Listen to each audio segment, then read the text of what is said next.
Hi, everybody. It's Mary Rowe from the Canadian Urban Institute. Pleased to welcome you on a reflective day, I would say, here in Canada, north of the border of the US, as we watch what is taking place there before our eyes, democracy in action. I'm speaking to you today from the traditional territory of the Mississaugas of the Credit, the Anishinaabe, the Chippewa, the Haudenosaunee, and the Wendat peoples. And Turtle Island is home to many First Nations, Inuit, and Métis people. It's covered by the Williams Treaty and by several other treaties that were signed with different Anishinaabe nations and by Treaty 13. I think that we start these city talks always with a somber recognition that urbanism has been traditionally exclusionary. It's been systemically reinforcing all sorts of unfortunate systemic racism and different kinds of patterns that are unequal and reinforce inequality. And we're coming to terms with that. We're trying to determine what our role is in reckoning with that, and also in terms of the future and how do we build cities in different kinds of ways as we move forward. And this session is particularly poignant, I think, because we're talking about why do local governments matter. And as we watch an election unfold below us that is not about local governments, but actually about national and state governments. I think it brings into extra relief why this is such a fundamentally important conversation for us to be having. I sometimes take solace in that myself, that I made a career choice a number of years ago that I was going to focus on the local, because I feel that that's where you can really have an impact and where you can make a difference to people's lives. And I take some solace in that when I feel so many other things are out of our control, that we can actually make a difference to the park near us, to the street near us. When I went and bought my coffee this morning in a small business near me, I walked by a school where the kids were lining up to go to class with their masks on. I passed a number of parents and caregivers taking children to school, and just reminded myself that this is where life happens, is on our streets, in our neighborhoods. And I'm really pleased that we have a couple of folks to join us today, Nigel Jacob and Andrea Reimer, who are going to join us with the Mayor of Calgary to talk about why does local government matter. And we have the Mayor of Calgary just arriving. And Mayor, I'm afraid your camera has you horizontally oriented. We just need. Yeah, how come you're vertical and I'm horizontal? Yeah, that makes no sense. It's one of those dilemmas, isn't it? So thank you for joining us. We know I was just doing the intro, and I know that you had to take an emergency call, so we're very appreciative that you're fitting this into your schedule. Super happy to be here. I apologize, I'm a few minutes late. One would classify it as an emergency call. I would really classify it as my inability to follow simple directions or tell time. But here we are. Well, we're happy to have you. And I was just starting on a bit of a somber note, Mayor, because I was suggesting that while we watch the events to the south of the border, and Nigel Jacob is working and living in Boston, and I spent 15 years working in the US, and I'm a dual citizen too. And it's a sober moment, I think, for those of us watching democracy in action, and how it brings into relief, I think, why local government matters and what you're going to address. So before you actually start, I'm just going to acknowledge that Nigel and Andrea are going to they're not going away. They're just going to fade into the background while we listen to the mayor for about 25 minutes, and then we'll be back for a collaborative conversation. Those of you that are tuning in from across North America, and we often have Europeans coming in these calls, and we're very happy to have you. This is a safe place for us to have an exchange about what we're seeing happening. And we have titled the series Cities in the Time of COVID. And we've been evolving over time, different topics, different conversations. And we encourage you to sign in on the chat, tell us where you're watching from, and then participate in the chat. And you can raise questions there that I can then feed into the group. Or you can, sometimes what happens is people answer each other in the chat, which is terrific. The mayor is actually kicking off an initiative that CUI is leading called the Municipal Leadership Forum.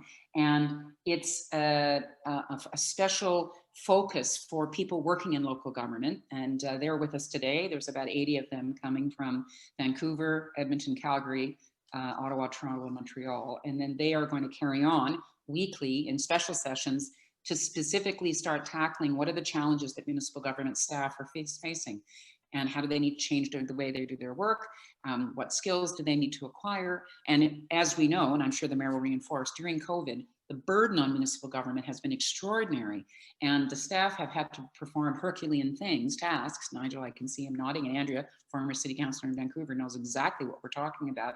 They've had to think on the ground and be resourceful, and that is going to continue apace as we continue to cope with COVID and then whatever cities look like after. So that special investment in time starts this week, but this session is open to the public, and we're very appreciative to have a more diverse group of folks participating today from different sectors and different aspects of urbanism that will inform that cohort, those 80 that will carry on to talk about the real challenges that local government and people that are in public service at the local level are facing.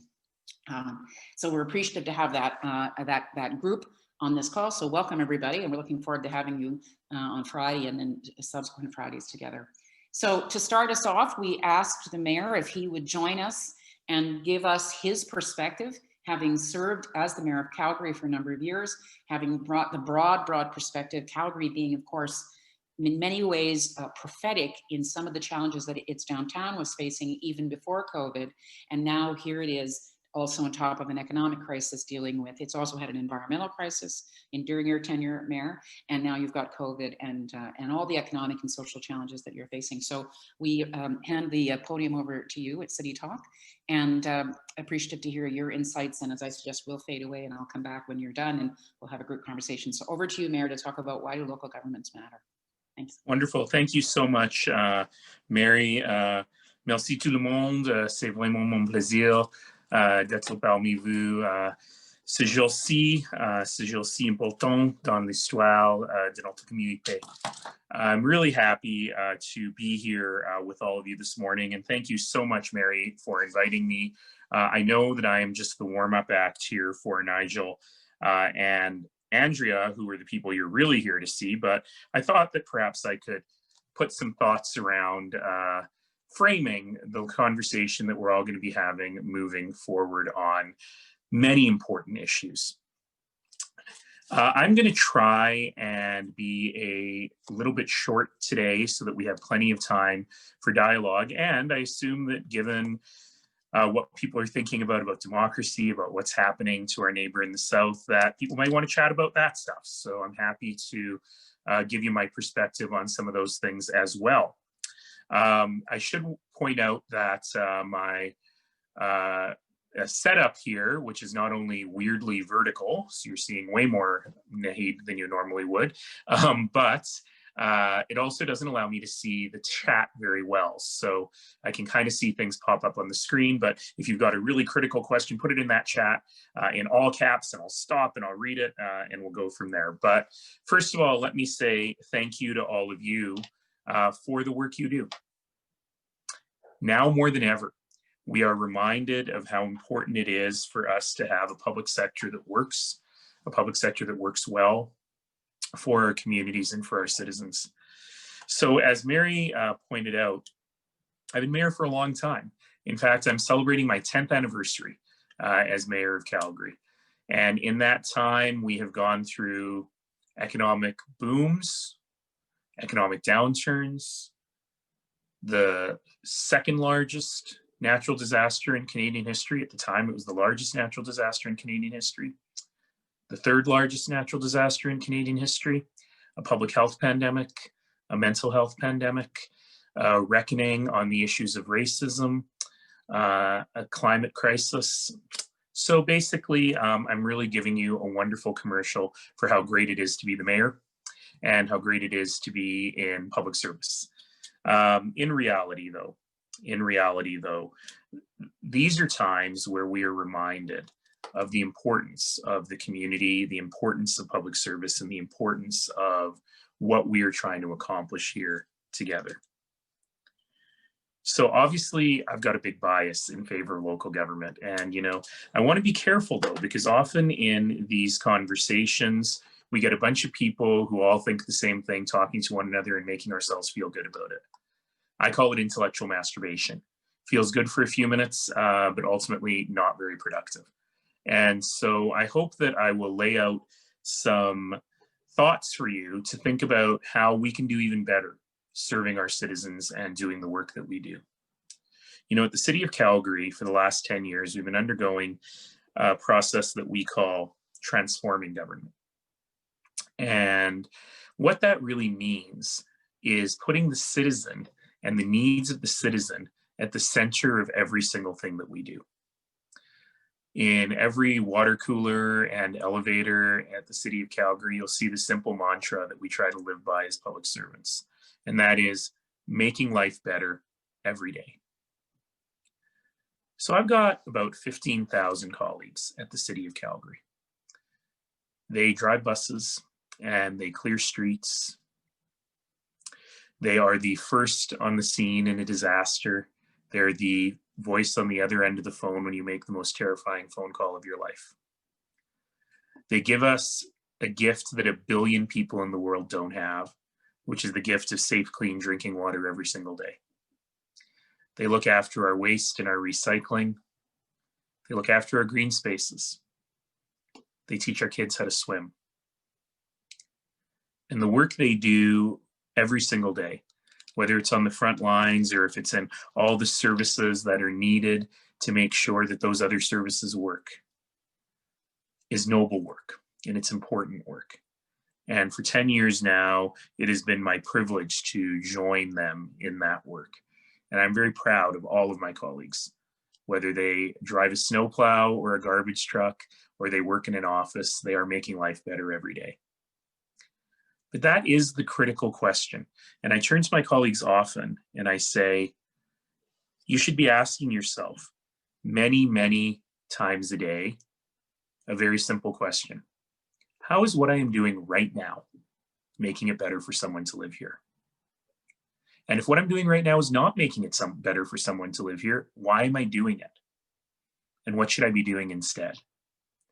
And I think these are really the basic, simple things that we need to ask ourselves in order to think about how local government can become even more effective. So I'm happy to talk more about thoughts on government, but I actually do want to talk a little bit about some of the things that come to mind right now. And as I suggested before, we're dealing here in Calgary with an interesting situation that most everyone in the country is dealing with, but perhaps more profoundly. So first of all, of course, we have a public health crisis.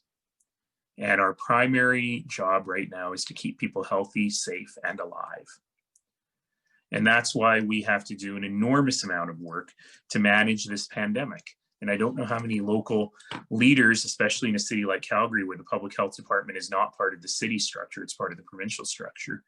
How many of us thought that we would be spending our professional lives managing a pandemic? But the public health crisis is not the only thing that's going on right now. We also have a mental health and addictions crisis. And that mental health and addictions crisis has been with us. It's not going anywhere, but it has been exacerbated by the public health crisis. Of course, across this country, we have lost far more people to opioid overdose than we have lost to COVID-19 in the same time period. And so we have to think hard about what this mental health crisis is doing and how dealing with the pandemic is exacerbating this problem that we've already have. I've chosen to make my third term as mayor primarily focused on issues of mental health, and this has really shown just how important that is. Third, we're facing an economic reckoning. And it's easy for people in other parts of the country to say, well, that's because that's the old economy in Alberta that is transitioning and it's their own doing and they've got to manage it. But there's so much more to it than that. I want you to think about being a Calgarian for a moment. We went from having the lowest unemployment rate in Canada for many, many, many years. And although our politicians complained about it, we were secretly quite happy that we were able to look after the rest of the Federation with the wealth that we have, whether it is taking people and giving them the opportunity to live their dreams in this place from other parts of the country, or if it was singularly the fact that the energy sector remains, even now, one of the primary economic engines of the country.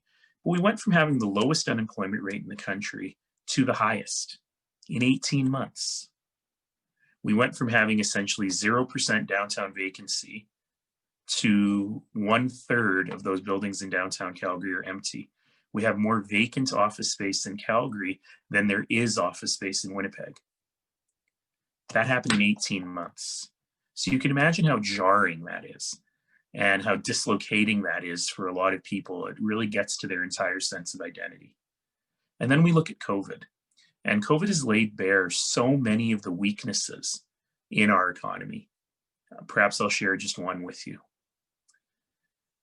In every one of our cities, there are hundreds and thousands of people. Many of them live in the neighborhood I live in. They get up very early in the morning and take the bus to work. Most of them are women. Most of them are new Canadians. And they go to work at long-term care centers where they wake our grandparents up and change their diapers and get them ready for breakfast. They're only given 30 hours a week so that they don't have to have benefits paid. So when they finish the lunch shift, they get on another bus and travel across the city to their second full-time job in another long-term care center, doing it again for the dinner shift. And this is what they do to put food on the table. And they still don't get benefits, by the way. And now we laud them and we call them essential workers. But at the same time, we've created a class of folks who are chronically underpaid, who cannot get out of the poverty trap, who are working 60, 70, 80 hours a week, and who we never think about, who we never talk about, who we never think about building a city for. And so these are the sorts of things that I've been thinking about a lot during this pandemic, about what's the economic crisis mean? What does a recovery mean? What does an equitable recovery mean? What does building back better, to use the cliche, mean? And of course, all of this is going on in the context of a long delayed and critical conversation about what it means to be truly anti-racist in our community. How do we reconcile two different things? Number one is that we have built on this place one of the most critically, I shouldn't say critical, one of the best, most pluralistic societies in all of human history.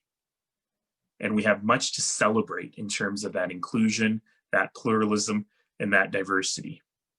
Can we hold that thought in our mind at the exact moment that we hold in our mind the thought that we're not done?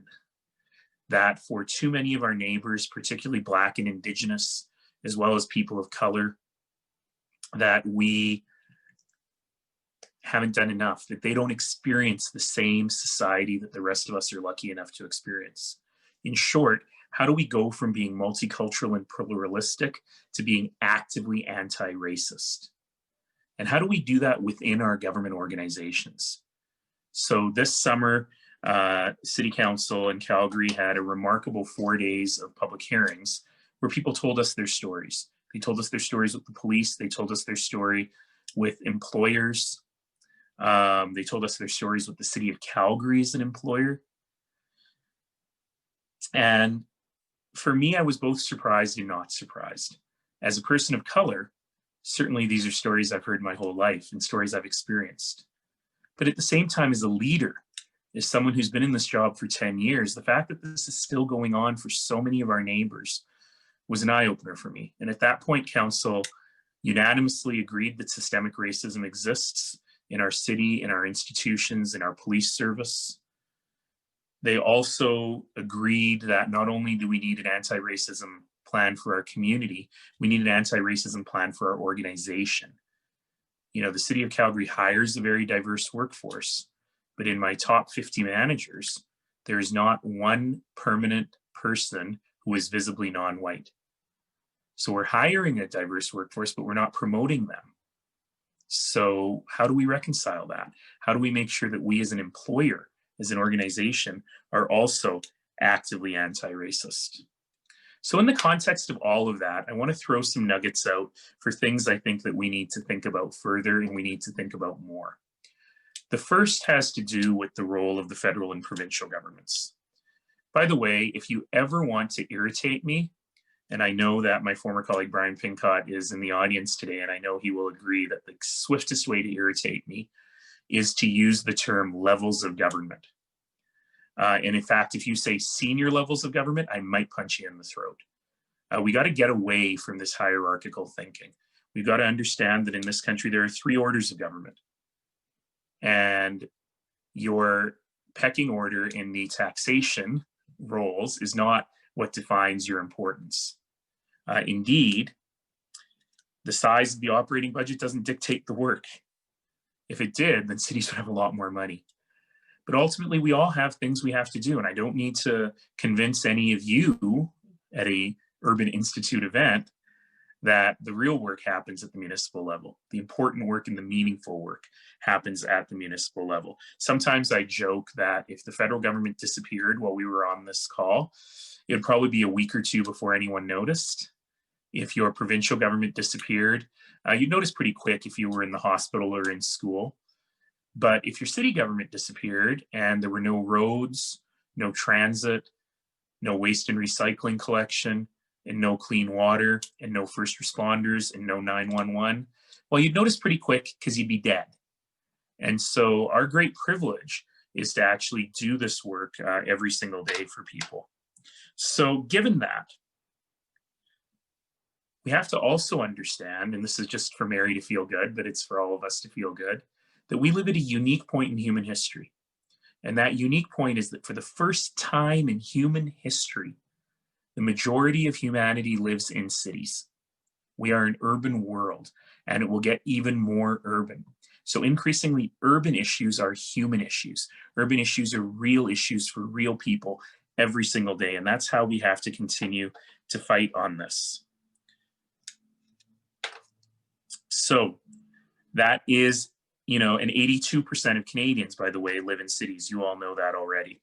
But the ability of us to deliver services has really stagnated. So I do want to talk just for a moment, and I'm going to go quickly through this so we can get to the dialogue about some issues that I think are critical here. The first is tax reform. The property tax is the worst way to tax people. It's unfair, and it's regressive, and it's not flexible.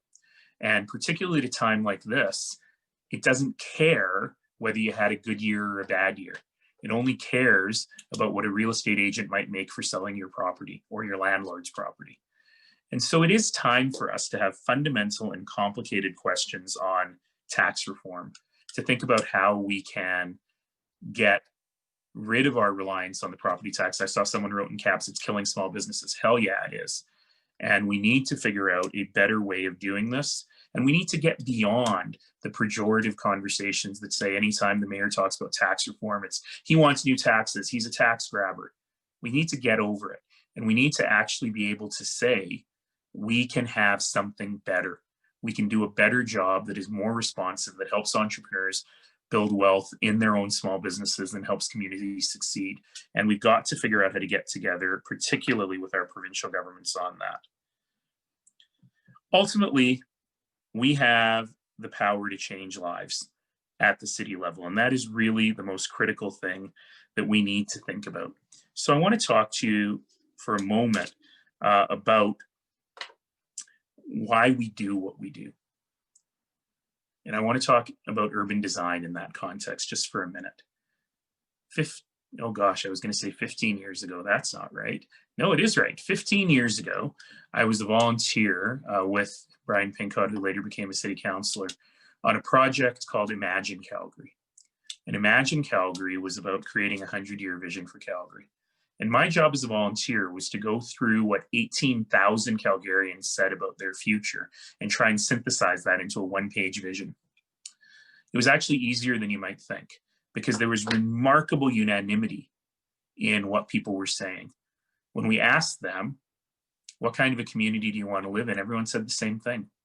I want to live in a neighborhood where I can walk to the store. I want to live in a neighborhood where my kids can walk to school. I want to live in a neighborhood where my parents and grandparents can live nearby because, free babysitting.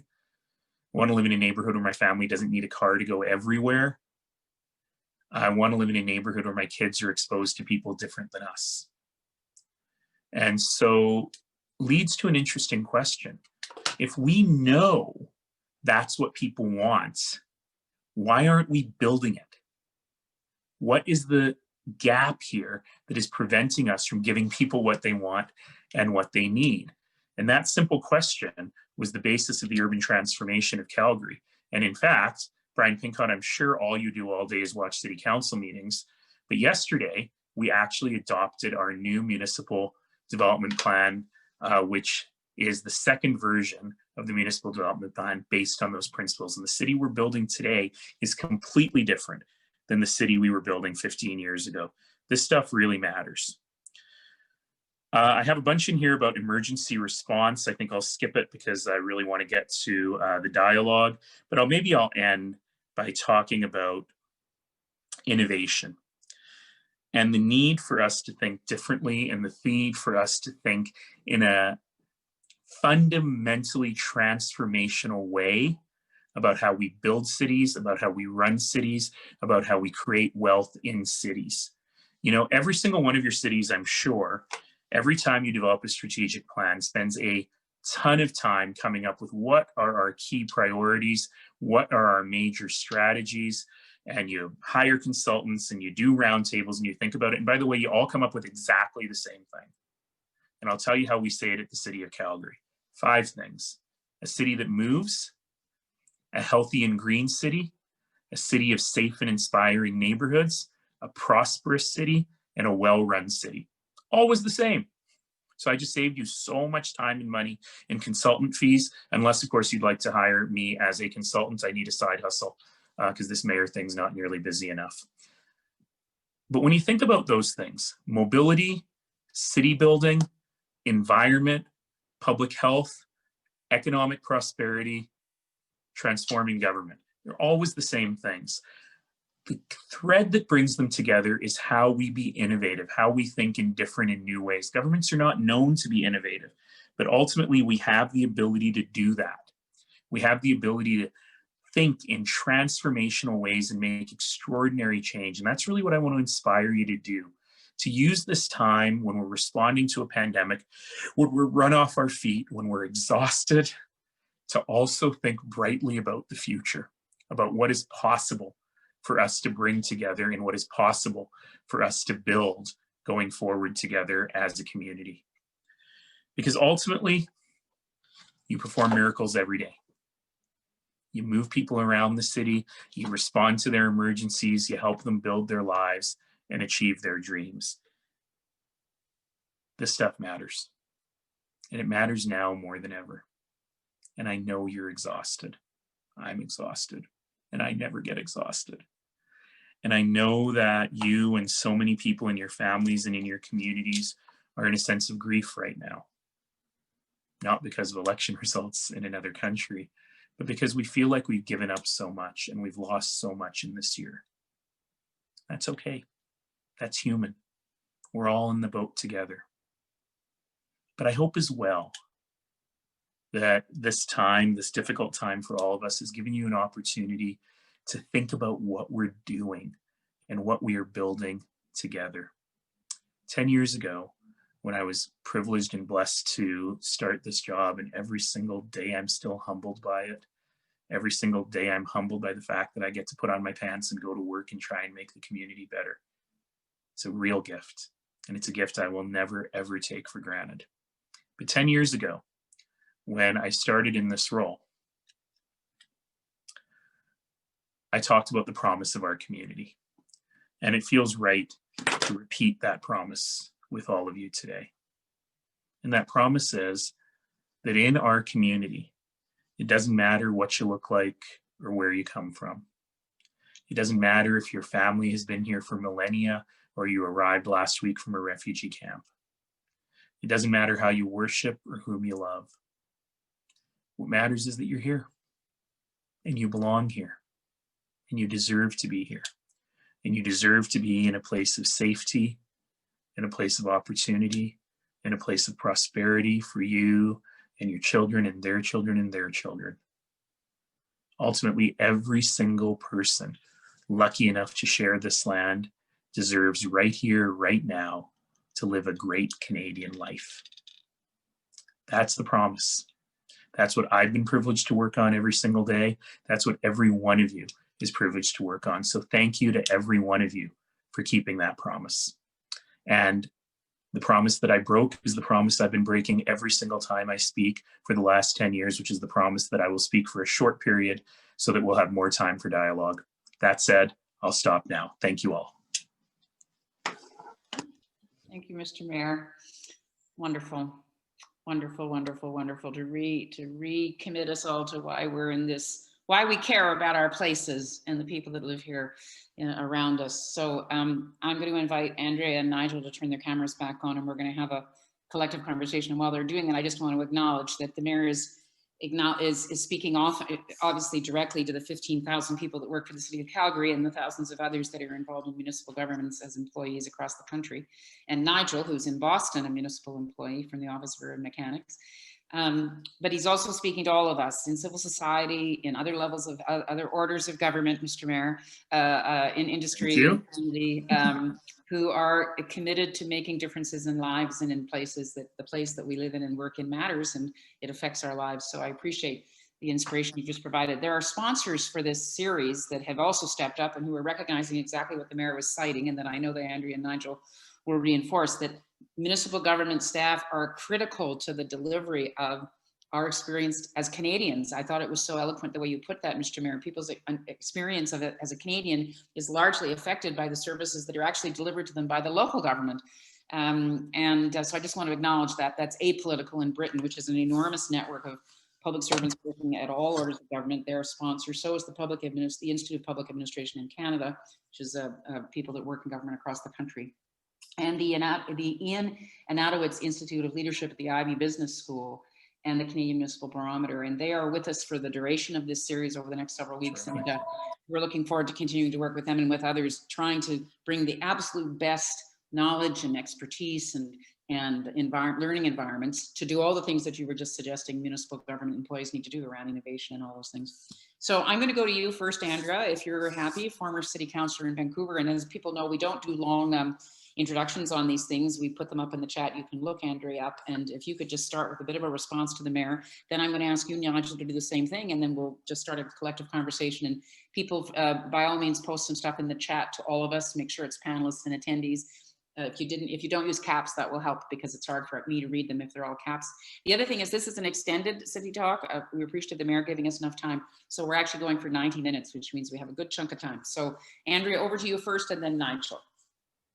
Thanks, Mary, and hello to everyone joining us. My name is Andrea Reimer, as you can see in my little Hollywood square here. I'm coming to you from East Vancouver, which is on the traditional and unceded homelands of the Musqueam, the Squamish, and the Tsleil-Waututh people, and always very grateful for the welcome that they give to us here in, well, East Vancouver, but Vancouver and the Lower Mainland generally.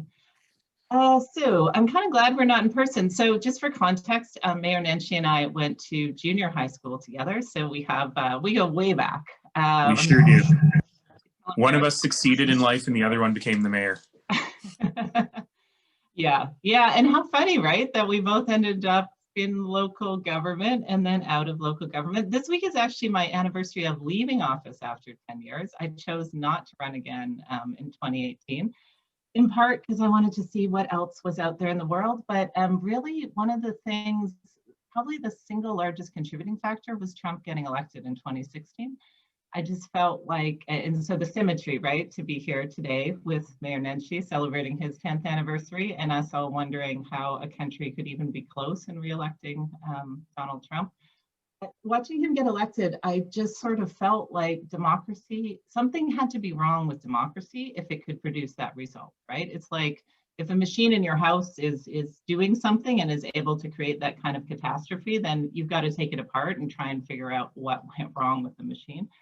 So I've been on a bit of a journey this last couple of years. I was at Harvard for a year on a fellowship studying democracy in power, and now I'm back in Vancouver, and I teach at the University of British Columbia about power and engagement. I also teach at SFU, and I have some consulting clients. Mayor Nenshi, happy to consult with you about how to get clients if you need help with that, although I think it'd be tough while you're still mayor.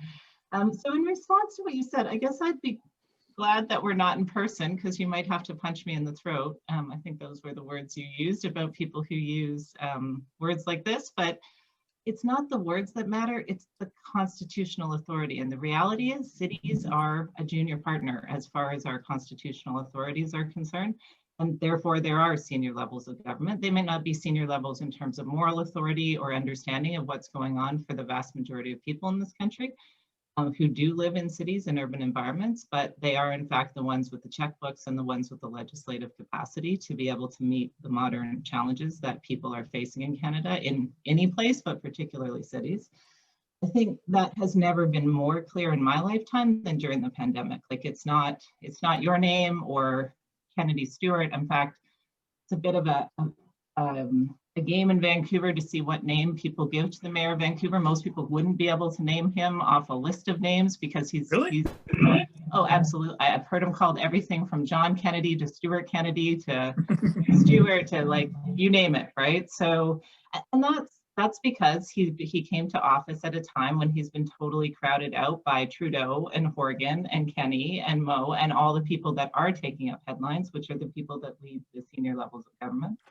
So some of that is as it should be, I think. I would say that during a pandemic, you want in the provinces where we had cities sort of jumping out, and I saw it in the States a lot, where cities were sort of trying to contain the pandemic one by one. It's not a coordinated response, and it wasn't an effective response, right? So I think these senior levels of government being able to respond as the crisis was breaking makes sense. But what it's meant that in the recovery stage, it hasn't made sense at all, because we have these senior levels of government largely populated by elected representatives who aren't from core urban areas, trying to come up with recovery strategies that make no sense at all for core urban areas. We've seen the greatest job loss by far in the urban cores of cities like Vancouver and Toronto, and they're trying to stimulate the economy as though it's like the middle of the 1980s and that recession hitting, right? Which was a totally different recession than we're experiencing right now.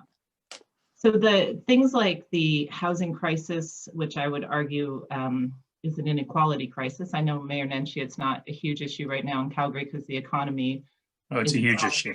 It's different. It's different than in Vancouver, but it's a huge issue.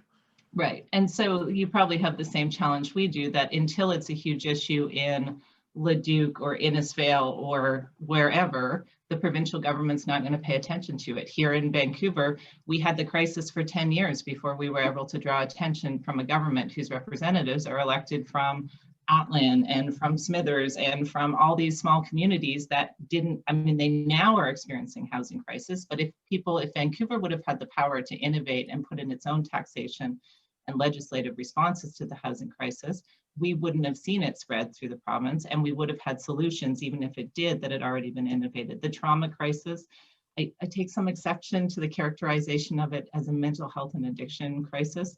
What's happened to urban Indigenous people in this country is not because they have poor mental health, it's because they've experienced massive levels of trauma as a result of colonization, and that has led to drug use as one of the ways that they try to control the pain that results from that trauma.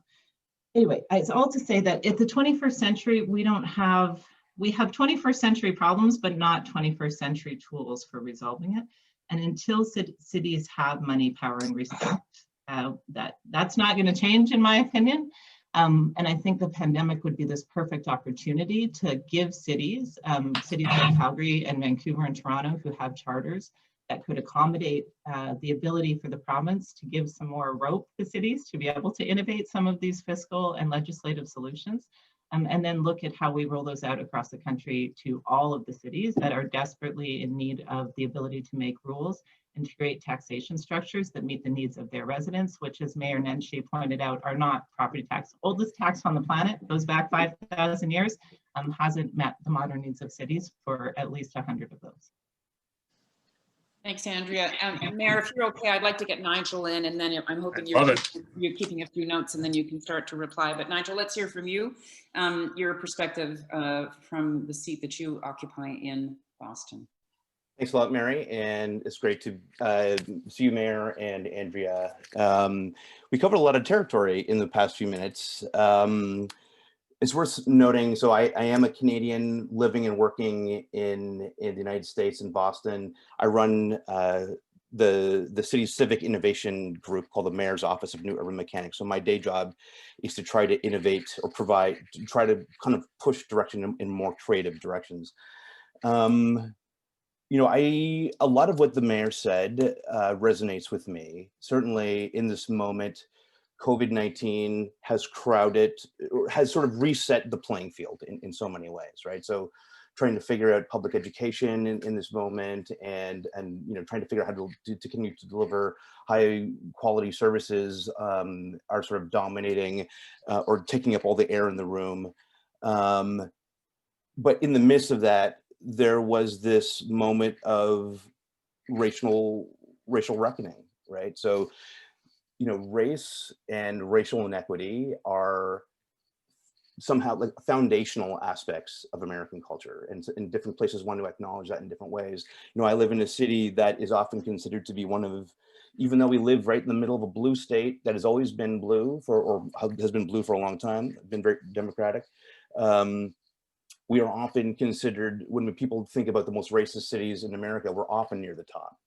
And so that translates into inequalities of every kind, all of the racial gaps, all of the income gaps we see very much here in Boston. And so this isn't a surprise. It's not as though we just uncovered some new piece of research and then were surprised by it. This has been an issue for hundreds of years in our city. And I think that now, as we think about, I think like one of the things when I look at what people are asking for, so I think the whole dialogue around defunding the police is a fascinating place to start, right? Because first of all, like defunding is a very binary notion, right? You either do it or you don't do it. And I think it's a false binary. I think that there is this question of, that's really a design question to me, right? So how do we redesign the police? Well, a whole new set of criteria so that serves the needs of the public that it's serving, that the public that we have now and into the future. And so I think that we are, both COVID-19 around in the public health and public safety and racial equity context, that it connects very well to the racial inequity, because they're very related. When you look at the people that are getting sick the most, we see that as people of color, right? As Black and brown people. And so I think that in this moment, when people are telling us to defund, I think that is really a very public call to reimagine government, right? So I think that's really what the current moment is asking us to do. How do we reconceive what government does, right? And I'm here for that, right? I mean, I've been waiting for an opportunity like this in a strange way. And so I think that it is important for us, again, I don't think we have to be like opportunistic about it, but I think we need to seize this moment, right? Where there's a demand for change, change in government often comes very slowly for lots of different reasons, right? And I think that now people are telling us we have to make 2 or 3 or 10 jumps further than where we were, right? I think what the people are asking, incrementalism, yes, people get that, but it's right now, it won't do. That we need to take big leaps forward. And I think that local government has to see that through the lens of the services that we deploy, right? Like how are we doing them? I think that the what and how we were doing them all require rethinking. And one of the issues that pops that's been sort of front of mind for us lately is the question of trust. Trust in America is a strange thing, right? So Americans, strangely enough, don't trust local government, don't trust the federal government in general. And I'm actually on the side of the mayor here, where I also get angry when people call all of it government. I frame it differently, but when people just say, oh, that's all government. But, from my way of thinking, federal, state, and local government do radically different things. I don't negotiate trade, treaties or anything. My job is service delivery, right? In a lot of ways, I'm more like Amazon. It's about how we get things done. And so, in that, building adequate trust between the institutions of local government and the residents that we serve, and across all those different variations, is vital. And so I think that when you begin to look at what we do in local government through the lens of trust, do people like it? Is it good? Is it like, why can't it be I know there's lots of reasons why, but really, why can't it be beautiful when we think about, like, why can't it be an engaging experience to connect with government, right? Because again, as the mayor was saying, you know, government educates kids, we handle people's re-entry into the world from incarceration, all these different things. That requires a very human response to engaging with people. And I think that, you know, there's an opportunity to sort of make that the center point of how we do this job, to sort of reimagine government as a intentionally human way of dealing with the world. Wow. When we first came on to do the sound check, when Andrea signed in, we said, "Hi, Andrea," and she just said, There was a kind of collective sigh as we were coming to terms with what the current events were around us. I'm hoping the mayor will put his camera back on. I know he's been there listening so that we can return and see him. But while we're waiting for him to... No, I'm still here. Okay, I was just reading the chat, and I realized that all you could see was the top of my head, and that was probably very distracting, my big shiny bald spot. Do you want to, I mean, there are two levels of conversation that we've got going here in terms of Andrea and structural, which you raised, Mayor, around property tax reform. You had any questions in the chat, as you saw, about what would tax reform look like? How do we see authority changing? Andrea's been for several years advocating for a kind of, to not be afraid of the constitutional question. And do we need to actually have a different kind of arrangement? I know that, Nigel, you would probably chime in on this as I did, that in the US, even with strong mayors, there's no guarantee that municipal governments in the US work any better than they do in situations we've got. And there are other people in the chat commenting that even with a charter, and we have charters in Canada, some cities that have charters in Canada, and those mayors have not elected to use all those services. So we've got a structural conversation going on. And then we've got what Nigel was just touching on, the kind of insider conversation. And we're getting lots of folks who are, I think, work for municipal staff, our municipal staff members, asking questions about how to resolve differences. What happens if the electeds and the staff don't agree? What happens if you don't agree with your colleagues about what actually is making life better, and how do you resolve that? So I'll leave it to you, Mayor, how you want to tackle sort of the macro and the micro. My goodness, I'm not sure where I want to go with this. Maybe I'll spend a couple of moments on the macro, and then it might not be bad to jump into some of the specific issues that people are interested in, whether, and you know, say, put some things down in the chat, whether you want to talk about policing reform, or transit, or. I'll start with the biggest macro, which is, you know, just to get a little spiciness in today. I've often said, and you know, I've been studying urban issues for many years. I wrote a little book, gosh, 20 years ago now, and I was just looking at it again, and realizing that all of the things I said are the things I still work on every day today about what makes cities work. But even in that book 20 years ago, I said, I don't actually care about the Constitution. I think it's an uninteresting question to me. What I care about is money. I just want to figure out how to get the money to do what I need to be able to do. And that money is power as well, of course. But ultimately, you know, we have a city charter in Calgary. I with my team, negotiated it, so it's brand new, and it has made zero difference in the lives of Calgarians. In fact, yesterday, I'm in the middle of a very long council meeting, and yesterday we had our first 3 public hearings that would use the city charter and the authorities in the city charter. One of them was about establishing a new debt limit policy for the city, and basically what we did was we took the province's old debt limit policy and just copied it. So although it was important work and we had to do it, it wasn't exactly blow the doors off innovative and citizens would go, wow, that's amazing. One of it was about reducing speed limits on residential roads, and ultimately council chose not to make a decision about that. And one of them was about reducing parking minimums for businesses. We did actually go ahead and do that unanimously, but, or more or less unanimously. But these things are in many ways very technical. In my mind, what really makes the difference, for citizens is figuring out the money side of the equation. And, you know, for many years, our city council, so we have, as in many provinces, there's a city property tax and a provincial property tax, but we collect them both. And so everyone thinks it all goes to the city. And for many years, the city's position, the council's position had been the province should just vacate the property tax and give it to us. And I've never liked that idea because for me, it just increases our reliance on this terrible tax. And I understand why the province levies it. It's the only tax they have, which is totally stable, right? They can rely on the same amount of money every year. So rather than take that away from them, I would like to participate in the unstable part. And so to me, that's really the critical question here around that, you know, because in my leadership practice, you know, and what I learned, and I'm sure Andrea learned in her year at Harvard as well, was the concept of work avoidance. That's when you talk about a problem an awful lot, but you actually don't do anything about it. You just talk about it.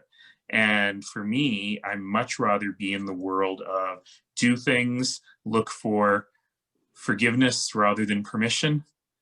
And someone in the chat was asking about something which is my current obsession, which is fast pilots, which is try things, fail quickly, succeed quickly, try something else. That has been a huge, huge, huge cultural shift for my colleagues at the City of Calgary. It's been very hard, but we're getting there slowly but surely, just trying, failing, succeeding when we can, scaling things that are succeeding. And so I think that that is really the point that I'd like to make. You know, I can argue with my province forever and ever about powers and authorities, but ultimately I just want to try stuff. And I know that sounds a bit naive, but you know, province is never going to give me anything. They're not. They're just not. We're never going to get constitutional change. We've never had a constitutional amendment in this country, you know, since 1982. So my sense of any of this actually happening is poor. So I want to live within the stuff I've got. But in order to do that, I got to have the money. So with that, I will say that you know, I see that my colleague Asif is asking a question. I lost it now, but he was asking a very interesting question about what innovation really means. You know, it's such a vague term, but I really do think it is about giving city staff the permission to fail. And, you know, one of the things I often say to my colleagues at the city is, look, give us your best professional opinion. Don't try to second guess the politics. That's our job. And it may well be that city council will say no to what you're saying, but that doesn't mean you're a failure. You're a failure if you don't give me your best professional opinion. So just yesterday, one of my colleagues at the city had a motion, you know, had a report on something, and basically she's being asked to do some work that she thinks is a bad idea. And she did an excellent report on it, but I actually asked her straight out, is this a bad idea? Should we stop? I want your best professional opinion. And she said, this is a bad idea and you should stop. And I said, okay, council, you've heard from your professional. So I am putting to you now, I'm making a motion. I left my chair to make a motion. This is a bad idea and we should stop. And of course it failed because council wanted to do that thing. But it failed 8-6. And, you know, I had a conversation with the staff member after and said, do you feel good even though we lost the vote? And she said, I feel like I honored what I believe in. And I thought that was awesome. And I said, listen, it would have been 13-1 because I'm the only one who agreed with you at the beginning. But because you said that, we got to 8-6. And so ultimately, I think that that is still what people need to work on. I'm talking too much. I'll stop here. No, I think it's an interesting culture question. I want to ask Nigel, who's worked in a couple of municipalities, you know, how do you actually, and Andrea, you can chime in too from your experience in Vancouver and looking at other cities, this notion of pilots, of encouraging people to try some things and then fail, but fail faster, the Beckett quote. I mean, Nigel, how do you experience that in Boston and the other cities that I know that you are in contact with? Is there a growing culture that's allowing people to try different things and higher tolerance for failure? Yeah, so I think this is a big topic. I mean, the idea of one of the first things that is worth talking, I'm not going to be able to answer, but I'll mention the question of like, what is innovation, right? Which is the central question. I tend to think that innovations are things that affect people's lives, right? Our residents. I think focusing on the below the waterline stuff at City Hall, bureaucratic, tweaks and changes is largely a waste of time because nobody cares. That doesn't get you reelected. That doesn't actually change the world. But I think that when you go through the effort of trying to impact someone's life, you discover that you have to find a way to deliver that system or that innovation effectively. And it does then require you to kind of reorder the machinery in order to be able to do that. But starting first with how it impacts people's lives with a target and intent to impact people's lives is the way to start. And I think the way that you do that, you got to talk to people, right? Like, where do these ideas come from? Talk to people, dissolve the walls of City Hall and go and get a sense as to what people are thinking about, what are they concerned about. So I think that's one way to start, making yourself radically accessible. I think the question of experimentation is a really good one. And in my team's parlance, we distinguish between pilots and experiments, right? So I think a pilot is different than an experiment. I think, again, Mayor, I'm not trying to impugn you, but I think a pilot is something you do when you have some money left over at the end of the funding cycle. I think it's when IBM gives you a freebie. And you do it because you can do it. Again, I'm certainly willing to talk about this, but in my experience in Boston, I think an experiment is different. The intent is different, right? It's driven by some kind of I don't want to call it a research agenda, but there it is, right? You're asking a set of questions about how do you change life in a set of communities or neighborhoods. And so there has to be some kind of a strategy or a goal that's driving the experimentation rather than simply access to resources. And then I think in order to enable that, the question of what is the culture of innovation and the culture of change in your institution is vital, right? Is the leadership doing things to encourage and support people in taking risks? Right, so taking a risk is a right. Your risk, like you yourself are taking a risk by stepping forward and saying, "I've got an idea," which may fail. So you have to find a way to manage the risk of people doing things that might not work out.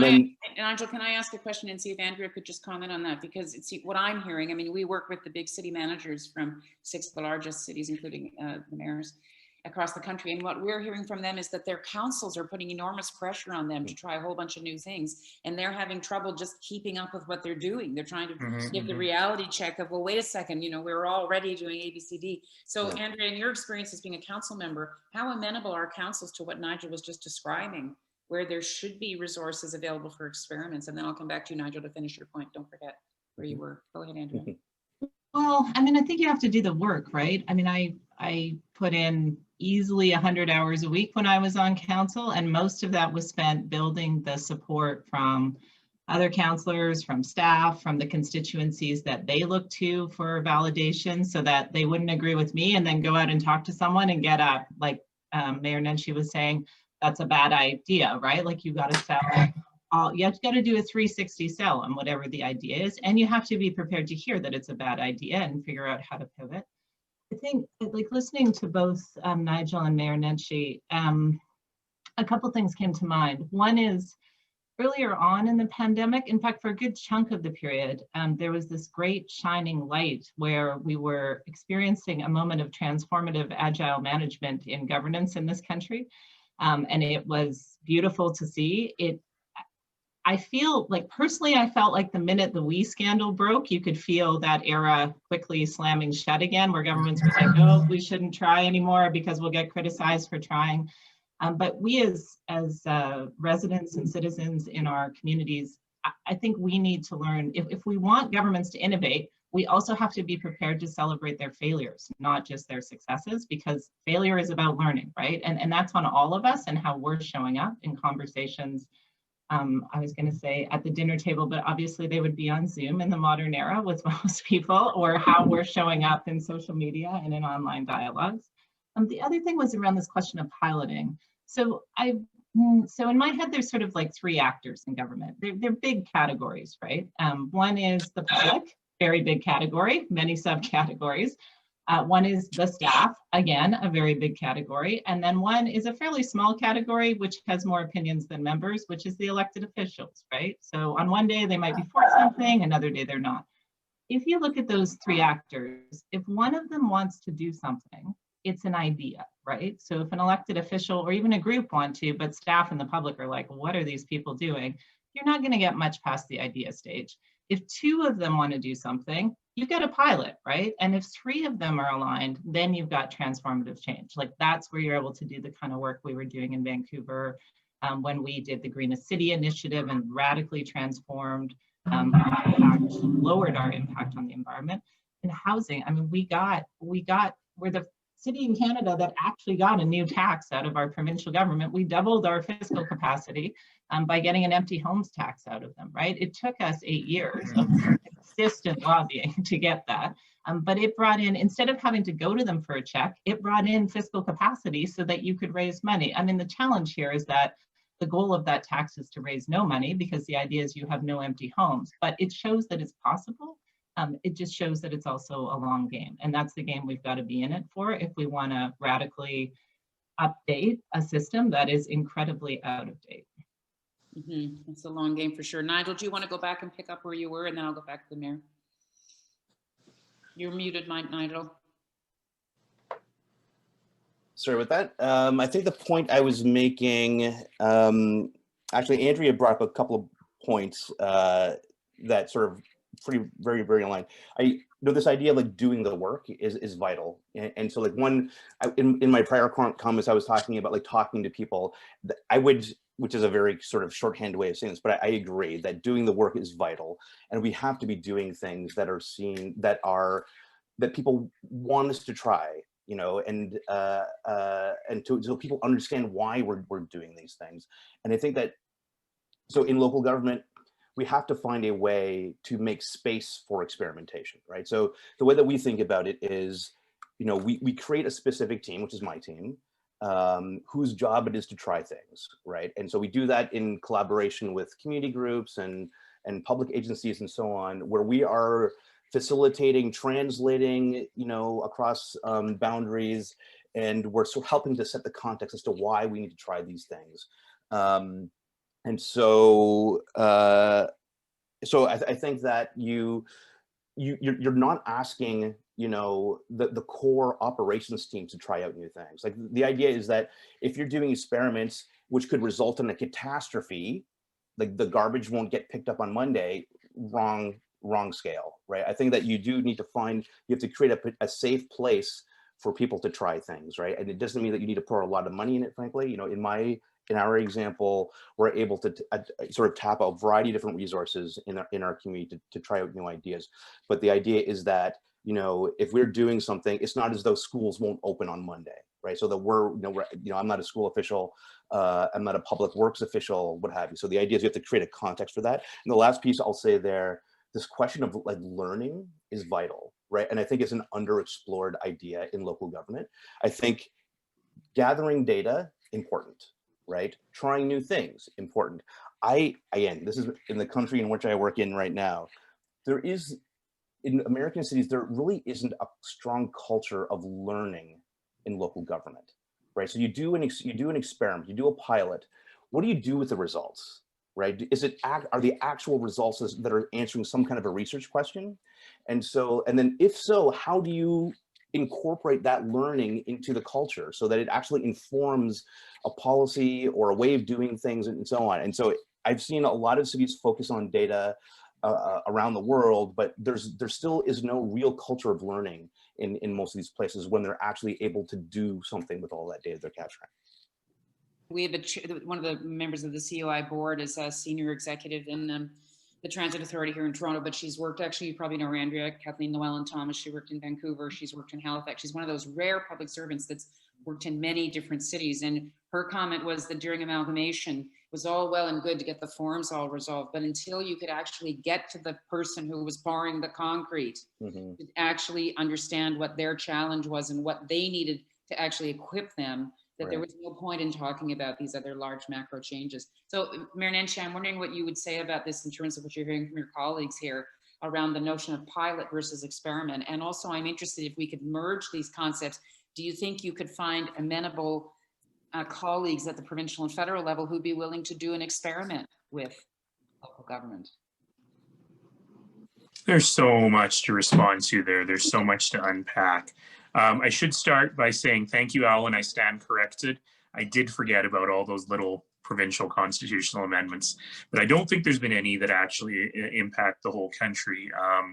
And so, you know, when we think about the issue of pilot versus experiment, I tend not to get hung up on language. I tend to get a bit sloppy with my terminology, but I like the concept of your saying, you know, a pilot is when IBM gives you something for free and you're like, let's try this new sensor technology. Whereas an experiment is a little bit more thoughtful. Someone in the chat was using the word prototyping. I think what's critical here, though, is understanding the consequence of failure, and we've kind of been dancing around that. You know, as Andrea, as Nigel said, as Andrea agreed, if the garbage doesn't get picked up, that's the worst thing in the world, right? It really is. And right? Well, that's why the unions are so strong. That's why the outside union is, and maybe I've said this to the outside union versus the inside union, which is, yeah, if the inside union goes on strike, no one will notice. If the outside union goes on strike, bad things happen. But, and they know that. But, you know, I was in actually this happens to me often, but one point I was in this room with a bunch of venture capitalists and, you know, smart money people talking about government and saying, well, your problem is that you're too risk averse. And I've just heard it so many times that I got irritated. And I actually said, you know, do you understand why government workers are risk averse? Because when you screw up, you're going to lose a whole bunch of somebody else's money. You're not going to lose your house. You're not going to lose all your cars, and you're going to set up another fund and keep going. But if my procurement person screws up in procuring the steel for a bridge, well, people are going to die. And that's why we're risk averse, because the consequences of failure are extreme. Mm-hmm. And so getting that balance right in terms of understanding where that risk aversion comes from and understanding where you can be smart about bringing it forward is critical. But here's the thing, politicians are the worst, because we say we want you to do all these experiments, we put this enormous pressure on our bureaucracies, and then when we screw up, we put our finger on you. And we say, well, you messed that up. And even though you're not going to get fired, even though nobody ever gets fired in this environment, what's that like going to work every day? And so we as politicians have to take the big step saying, if we expect city workers to do this, then we got to back up our talk by actually protecting people when they make a mistake, by saying this is not unexpected, by not being upset when our own pet projects go wrong. Mm-hmm. And we've got to do that in a political environment that is terribly broken. And we haven't been talking much about politics now, but look, the political environment is terribly broken. And Andrea has lived in a different system than me, where it is a party system. Even though my meetings are very long and some of my colleagues drive me crazy, I love that we don't have a party system, that we all have to figure this stuff out. But increasingly, we are getting more and more partisan, more and more fractured. And so we have to understand that we've got to get through this political environment. And sometimes municipal governments are able to do great things. You know, my council unanimously agreed with the existence and condemned the existence of systemic racism in our institutions.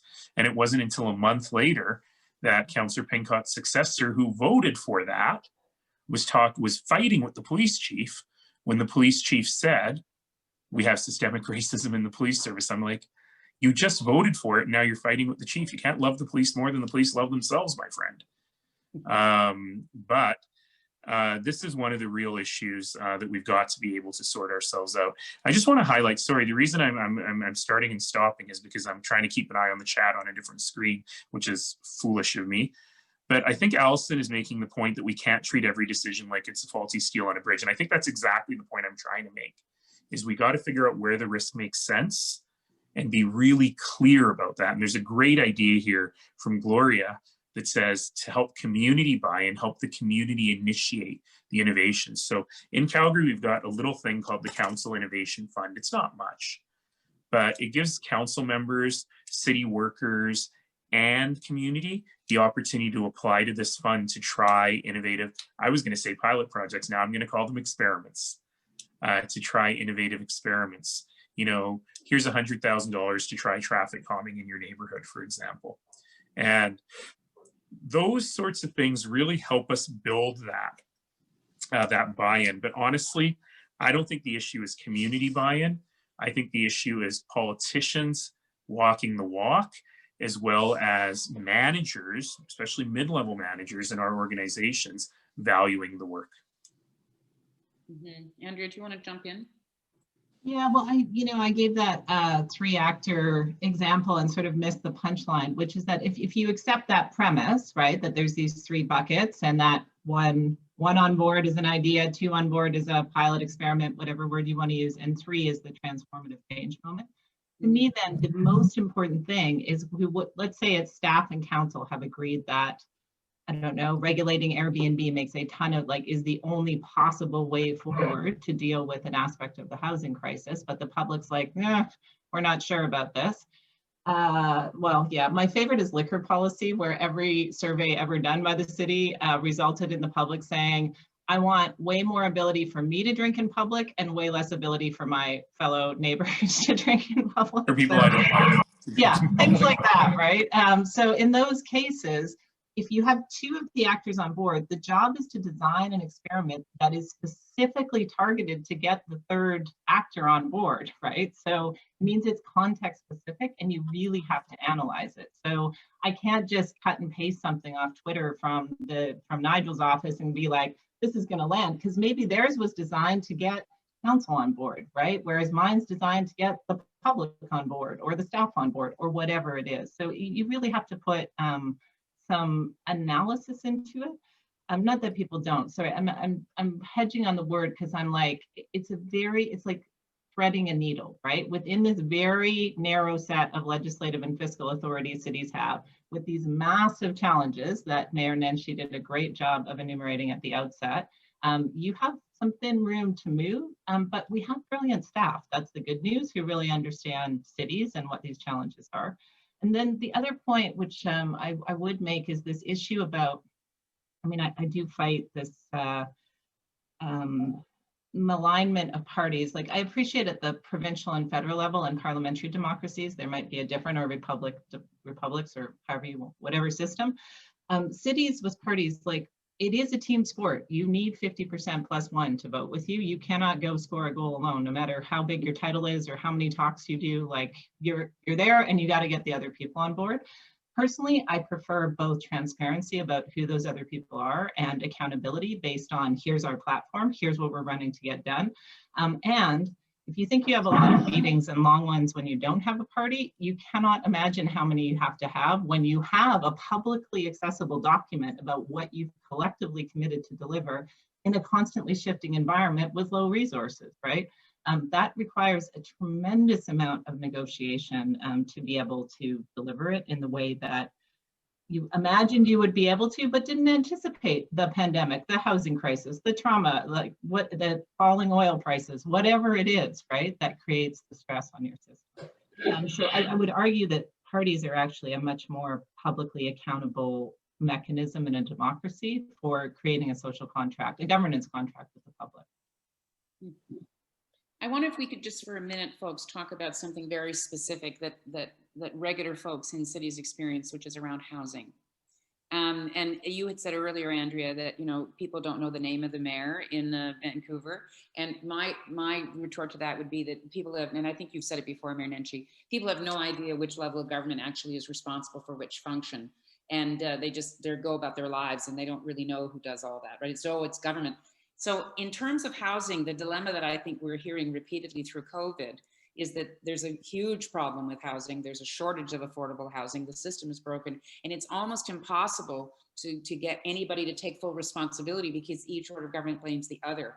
And so can somebody just walk me through, in terms of the approach that the 3 of you are advocating, could we solve housing Nigel, have you found in the Office of Urban, take that very specific example, is there a way that you've been able to use experiments, you've been able to move in certain ways to address something like that directly? Is that in our grasp?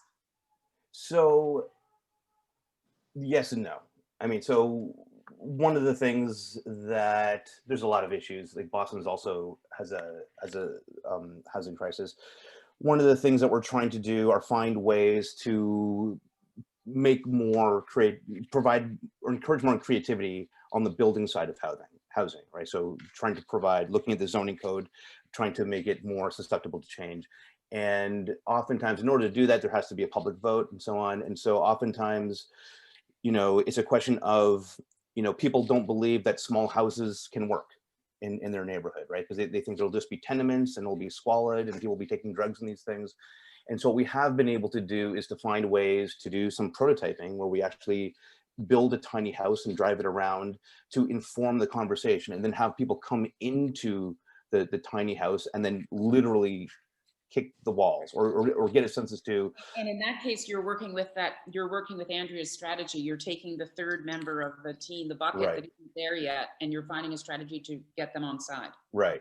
And so the idea here is to provide, like, one of the challenges in modern sort of liberal democracies is I think maybe we over rely on rationality and numeracy, that people understand, like, you know, that all things being equal, this is somehow more efficient use of space and time and dollars than this other thing. And I think we often forget to use people's intuitive sense as to how things work, or, you know, their sense of aesthetics. And so, you know, when we were able to do this project, we were driving around, I think, you know, like what we were showing people with this little house that we had built, it was no different than the numbers, you know, that we had up on, or the housing department had up on their charts and so on.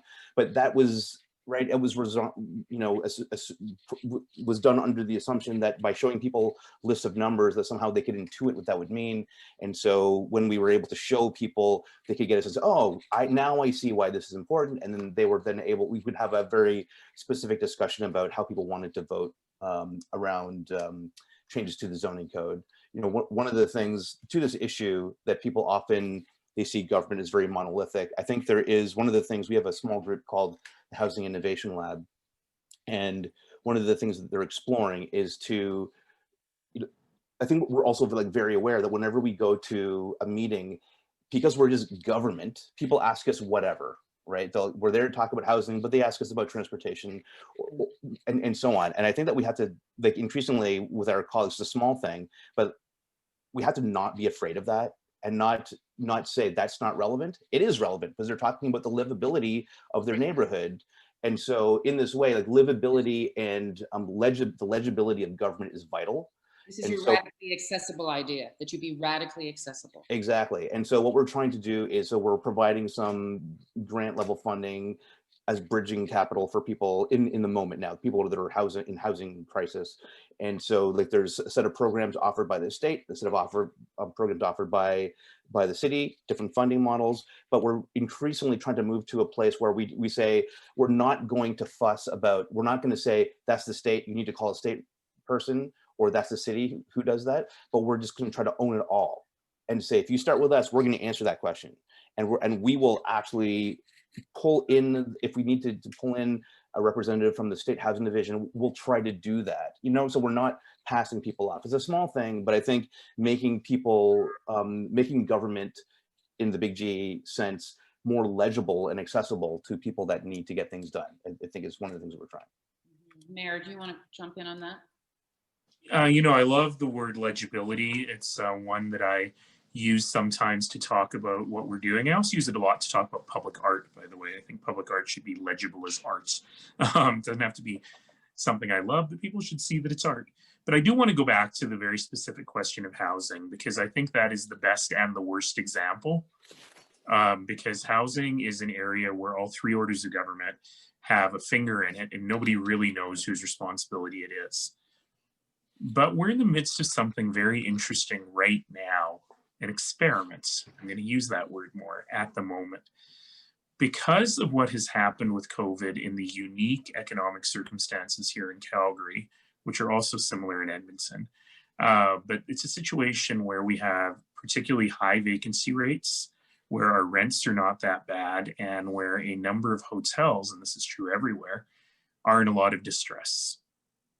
So I am pitching hard right now to the federal and provincial governments a plan that says, look, with the application of a little bit of capital at a moment where interest rates are zero and you guys are spending money on everything, and a little bit of operating for wraparound services, we actually could end chronic homelessness in Calgary in 2021.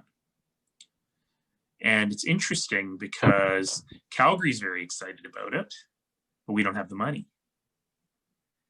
The province in social services is excited-ish about it. They think they can come up with the operating money. The federal government is very excited about it, but of course they can only do national programs. And in a national program, we'll get 1/10 of what we need. And the province is not convinced the province should be building housing at all. So I've got the opportunity for $500 million to end homelessness in the third largest city in the country, to end it. And I'm not sure that we're going to be able to get the approval that we need. So I'll just give you the numbers. 300 million from the feds, 240 million from the province, 12.7 million in operating annually. These are not insurmountable numbers. And in fact, the federal government recently gave $300 million for housing in Peel region outside of Toronto, which is the same size as Calgary. I was watching a documentary about the new housing complex on the site of the old Honest Ed store in Toronto. And in the middle of that documentary, I was kind of drifting off because, although an interesting story, I was tired. And suddenly I heard a familiar voice, and it was Minister Ahmed Hussein announcing $200 million of federal funding for housing for that one complex. And by the way, when I did the math, it's $1 million a door. You can give $200 million to the corner of Bay and Bloor, give $300 million to Calgary, and we'll end homelessness. And so ultimately, this is a matter of will. And if we have the opportunity to do it, let's do it. Oh, sorry, someone's asking me what the government is afraid of in terms of ending homelessness. So I'll tell you, the federal government is afraid of spending money in Calgary where they won't get any seats. And the provincial government at this moment has a philosophy that maybe homeless people have done something that makes them need to be homeless, and we probably just need to minister to them as homeless people rather than help them get homes. One about constitutional reform. And I know it's not sexy and it's never going to be a website or a headline or hopefully not a Twitter hashtag because it would take up half your tweet, but it has to be done. When 92% of the money, the tax dollars leaving Calgary, are going to governments who do not care, have no political incentive to solve a problem for hundreds of thousands of people that are either homeless, at risk of homeless, or imminently at risk of being homeless.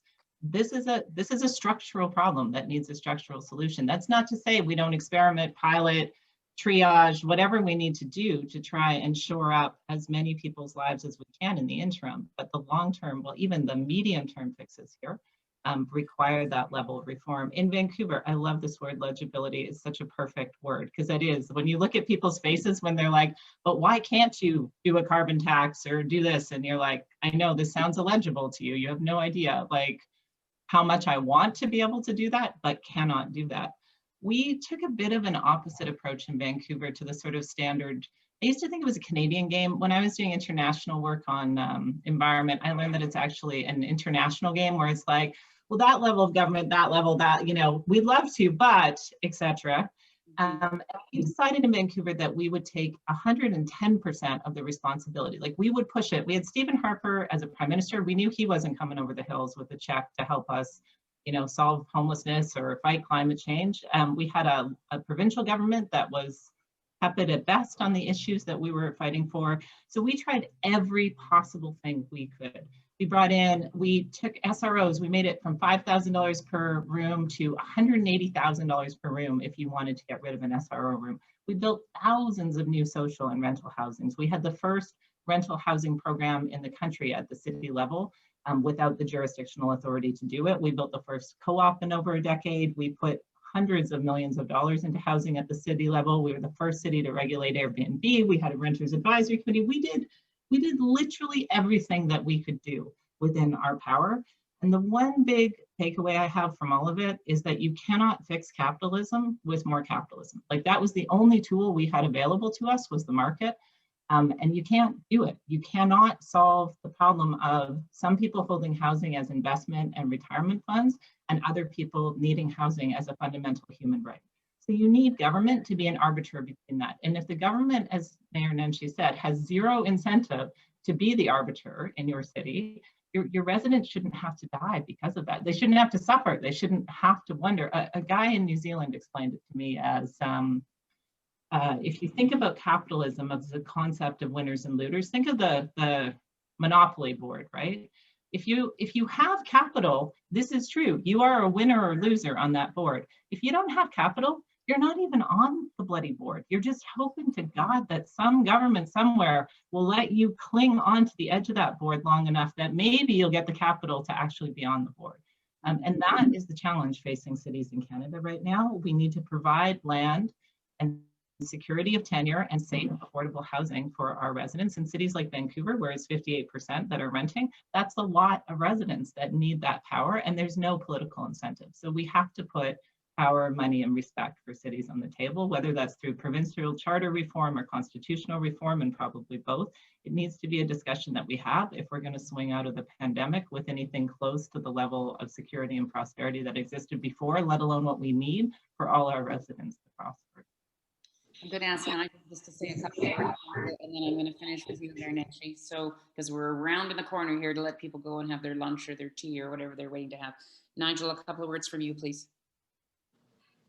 I mean, there's a lot here. You know, I think that, as I said before, I think like there's this huge moment that we are in the middle of, where we do need to bring our whole selves to the question of what does local government do and what can we do. You know, there's a whole set of issues around. You know, I love that Andrea said, you know, you can't fix capitalism with more capitalism. I think there's a whole set of like challenging our assumptions that we have to do in local government. You know, something that the mayor said when he was talking about with a room full of venture capitalists. I think that we have to stop simply borrowing language and models from other fields and using it in ours. Like, even the word innovation, you know, is problematic. Innovation has a connotation of disruption. That's how it's always used in the private sector. But is that what we do in local government?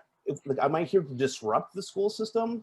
Like, so I think I think there's a need of like wisdom in how we're thinking about changing things, but we do have to do it with intent, that we're trying to change what it does, what local government does, and how it does it, and who benefits. And so, you know, I'm excited to continue to do this work. I've been doing it for a while, but I know that our contact info will be up there towards the end. Anybody, you know, looking to talk to somebody who is interested in doing this stuff, call me up. Last brief word to you, Mayor Nenshi. Well, I just want to say thank you again to everyone for the work that you're doing, for investing the time in this conversation. But I might give you some advice, Mary, and the whole team, for this series of next Fridays, which is, this is a great conversation. I love having this conversation, but we have to get beyond conversation. And I think that it is going to be very important for us to really dig in deep on some of the critical issues that are facing us in the COVID recovery. So while we need to use this crisis as an opportunity to have the big conversations around taxation reform and constitution and all of those other things, what we also need to do is ensure that we are setting ourselves up in a way that is resilient to get us through the next pandemic or the next crisis, but also in a way that learns us the lessons that we have learned from what is happening here. So, you know, issues like police reform, which I'm so sorry we only just scratched on today, but the whole concept of mental health first response, how we're keeping people in our community safe, you know, it's important that we're really smart as a tack on this issue. The issue of equity and access to services, the issue of understanding transit differently than just getting downtown workers downtown where the parking is expensive, and ensuring that we understand how we are supplying those transit services in a way that, again, is equitable. I think that's a really important word right now for us to think about. So I would really encourage you, as you're moving forward on this series, to get to those brass tacks quickly, to learn from one another and get smart, because those of us in the policymaking roles need that wisdom, because we are going through uncharted waters now, where we don't have the ability to be innovative. We have the absolute requirement to be innovative. We cannot come back after these crises exactly as we were before. That would be a terrible mistake. So with that, thank you all so much for participating. I know this is just the kickoff to a lot of work, but I look forward to seeing the results of it. And I want to thank you all for doing that work. And if you need to reach me, themayor@calgary.ca. Don't forget the. Thanks, Mayor Nenshi. So this is a great kickoff to the Municipal Leadership Forum and to all the people that have been participating from municipal governments. You can hear that all the rest of us who are not working for municipal government are supportive of you and committed to you being the best that you can be, and understanding as you innovate or transform or whatever the right word is, and Nigel, that's not necessarily disruptive, but whatever it is that you need to be is what we're all committed to. And it's a moment where I think all of us are really fully aware, not just people on City Talks, but people around the country are aware that local governments really matter. So Andrea, thanks, nice to see you. Thank you for taking the time to do this. Nigel, always great to see you. Mayor Nenshi, always great to see you. I'm going to see lots of you who are in municipal public service back on Friday, the next 3 Fridays. And don't think the rest of you we haven't forgotten about you. So those of you that are not in municipal government, just know that City Talk returns next week on Tuesday. Watch your email for a notice about it. We're going to talk about what's the future of our shared civic places as we cope and emerge from COVID, and that's with fabulous people. Graham Singh from the Trinity Centers Foundation in Montreal, Carol Coletta from Memphis, who Nigel knows, the Memphis River Parks Initiative, Natalie Valland from Quebec, La Belle Provence, a developer who's doing all sorts of interesting things around mixed use and development, and Tim Jones, the remarkable CEO from Artscape, who's been working with artists in space making, placemaking for a number of years here in Toronto and across the country. Thanks for joining us on City Talk. We'll post the video live and the chat will go live, and we really appreciate you joining us. Don't forget to continue hashtag City Talk. The conversation never ends here, it just starts. Thanks again, Mayor Nenshi, for taking so much time. Bye, everybody. Thank you all.